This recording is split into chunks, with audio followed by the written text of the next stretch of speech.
wetu na hasa viongozi waandamizi ambao familia zao hazipo Tanzania wanataka kutumia michango inayochangishwa ya tone tone, eti kifika wakati wakanunue virusi vya Ebola na Mpox ili wavilete visambae Tanzania na uchaguzi usifanyike. Huu ni ujinga tu ambao huyu ameamua kuuanika hadharani.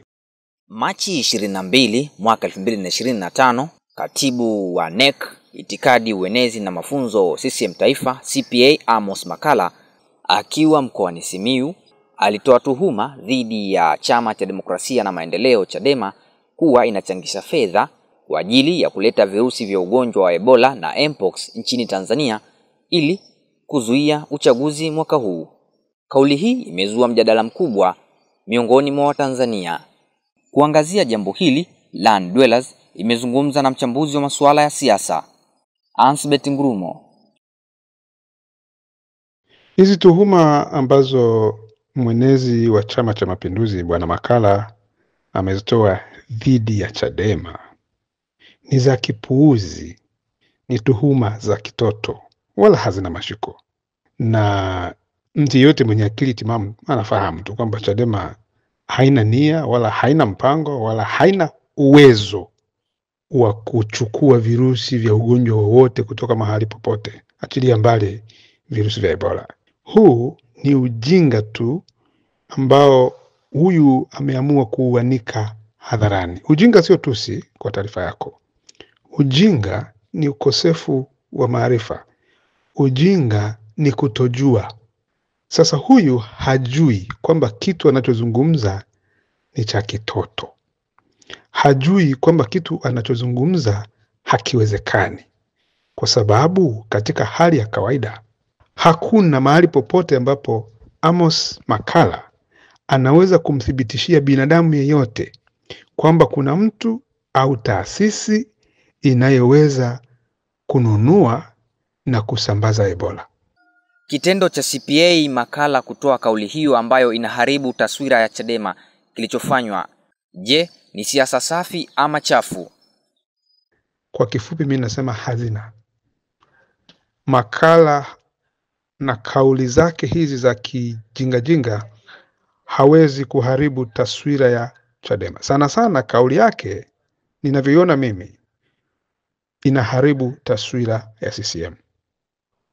Ndivyo naweza nikakujibu. Yaani watu waliokuwa wamebaki wachache tu wanafikiria CCM ni chama makini.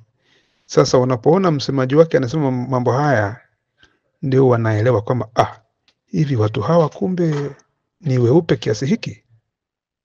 Kwa hiyo taswira inayoharibika sio ya Chadema katika swala hili, inayoharibika ni taswira ya Chama cha Mapinduzi.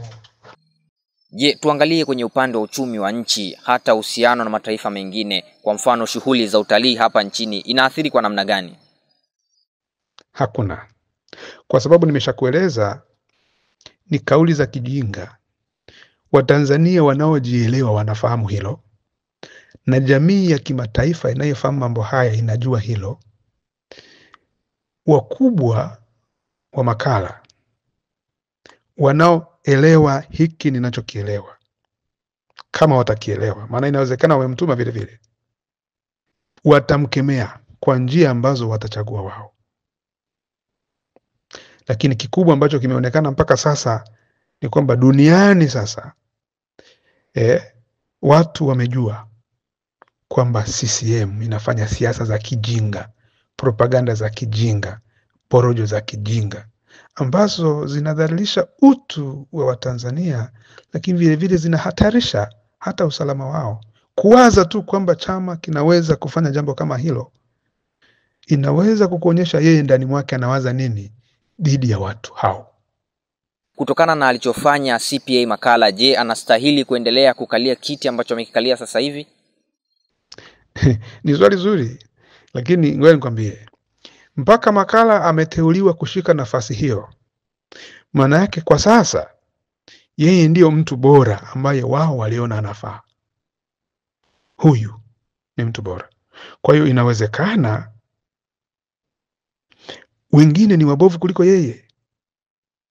Hiki ndicho Chama cha Mapinduzi.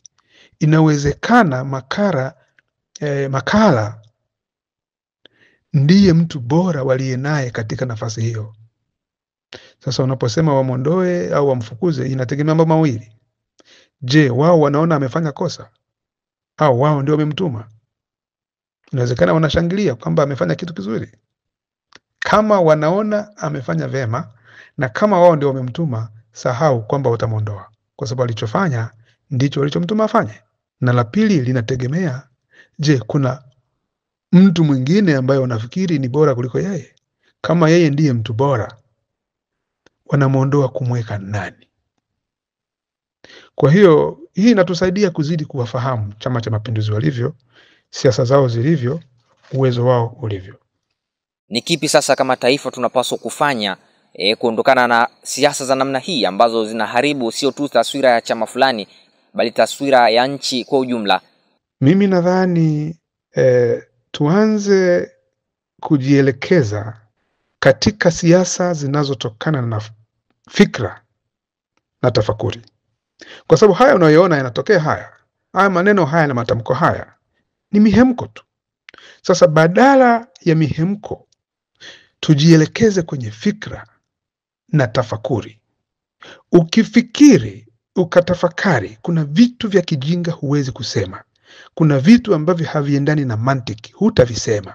Kuna vitu vinadhalilisha utu wako wewe mwenyewe unayevisema, na uelewa wako mwenyewe unayevisema, na taasisi yako inayevisema, hutavisema. Ukifikiri vizuri, utasema mambo yanayowezekana, yanayotekelezeka, yanayojenga taswira, yanayohamasisha watu, yanayoleta faida kwa anayesikia na kwa anayesema. Lakini kwa vile wanasiasa wetu walio wengi wanatumia ujinga wa umma kama mtaji wa kisiasa, haya mambo hayatakoma kirahisi. Naam, huyo alikuwa ni Ansbert Ngurumo ambaye ni mchambuzi wa masuala ya siasa, akichambua kwa mapana yake tuhuma ambazo amezitoa CPA Amos Makala dhidi ya chama cha Chadema. Endelea kufuatilia Land Dwellers.